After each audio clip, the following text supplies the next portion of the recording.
Hi, welcome back to Cooking with Canines at Old Tavern Farm.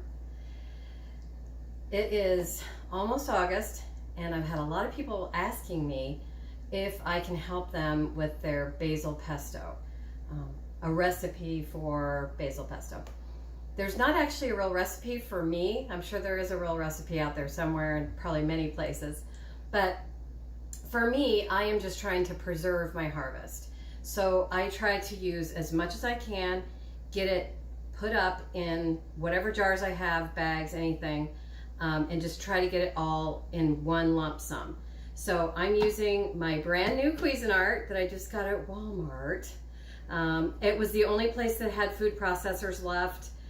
My tried and true Cuisinart has a broken part on it. It's one of the safety mechanisms and it won't work without it. So Cuisinart, like many shipping segments of our country right now or the world, is taking a little longer to ship their things. So it's fine. It actually allowed me to try this new sort of downgraded model. It's just a $99 model from the big box store. And it actually works great. I'm really liking it. It's a little less complicated than the fancy model. And I'm able to feed things through the chute without stopping and putting the safety on and all of that. So anyway, that aside. So we're gonna make basil pesto today. Now, I do lots of different herb pestos because when you're drying herbs, it changes the flavor. You can certainly dry them, and I do dry a lot of my herbs, but it changes the flavor and the texture. It really changes the flavor. That's the biggest thing. So without further ado, I'm gonna go ahead and start. I have made a batch ahead. As you can see, it's I've already scraped out a batch. But I wanted to show you this cute little trick. A lot of people will say, oh my gosh, can I get chopped, jarred garlic?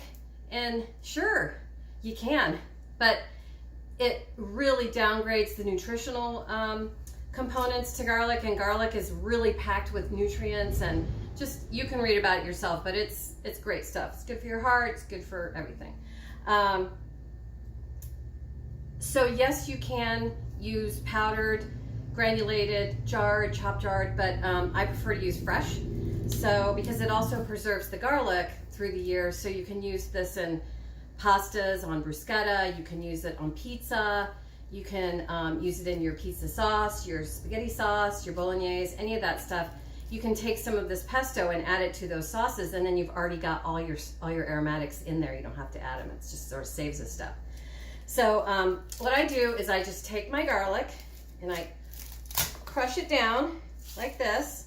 Okay, so it's in a pile. Of course you can't see because my technical ability, but you just take this and you put it in a little dish like this, and then I'm going to over to the stove. You're in the back.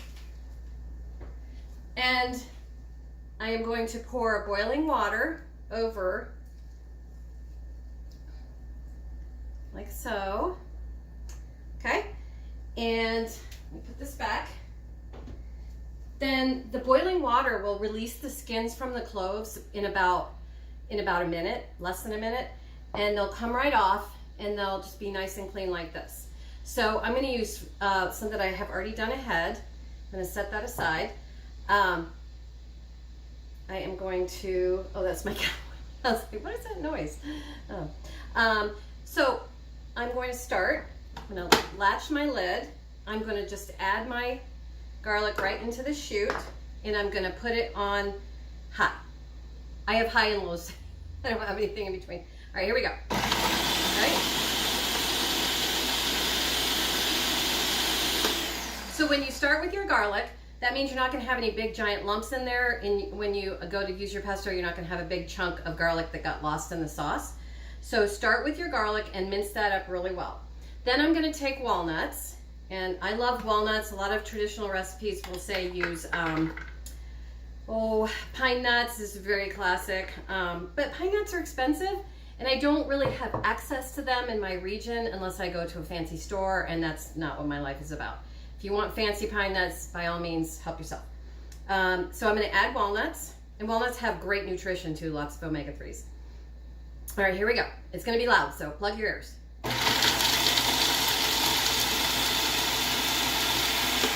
Okay, so basically the garlic and the walnuts are all minced down. And then I'm gonna take a little bit of salt, just add that right too. And I'm gonna go over here and get my basil.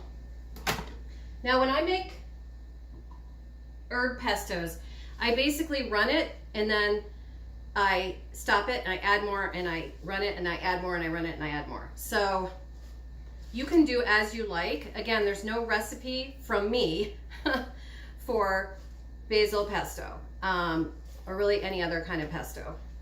But you'll see what I mean in just a minute. So I just add a handful of basil in there, put it on, let it run. I'm going to add just a little splash of lemon juice. Okay, when it stops, hangs up like that, it just means that it's stuck in the hopper somewhere. Just stop it. All right. So now we're going to add olive oil.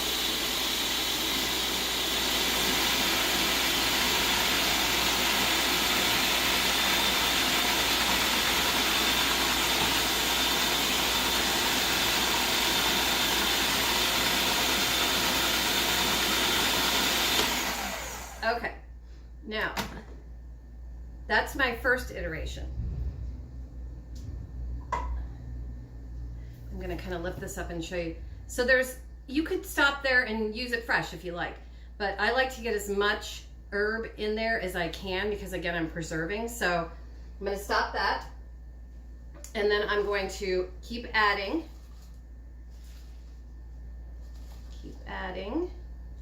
Try and mash it down in there because, again, it gets caught in the little door thingy right here, or the little hatch, whatever that is. I'll just kind of mash it down. Basil leaf's gonna go everywhere. It's fine. All right, so line that up again. There we go. Keep spinning it. Add a little more olive oil.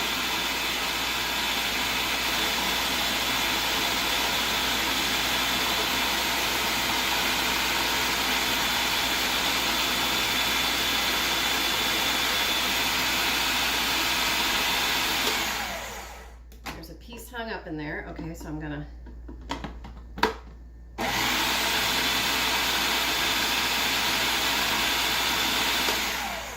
the last component of basil pesto, classical basil pesto, or at least Old Tavern Farm basil pesto, is Parmesan. Now, you can use fresh Parmesan, you can use shredded Parmesan. I like just the grated jarred Parmesan because it's just, you don't need it to be fancy. You're not really looking at it as part of the sauce, and it'll melt just as well as shredded. But by all means, use what you have, use what you like, and just make it your own.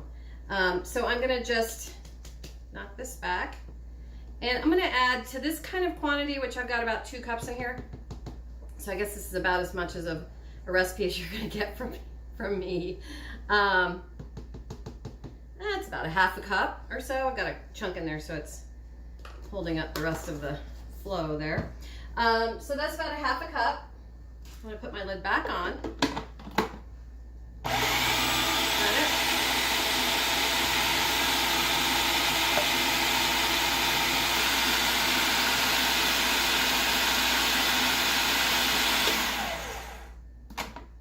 Okay, so you get the idea. You can keep adding more and more and more, all you want.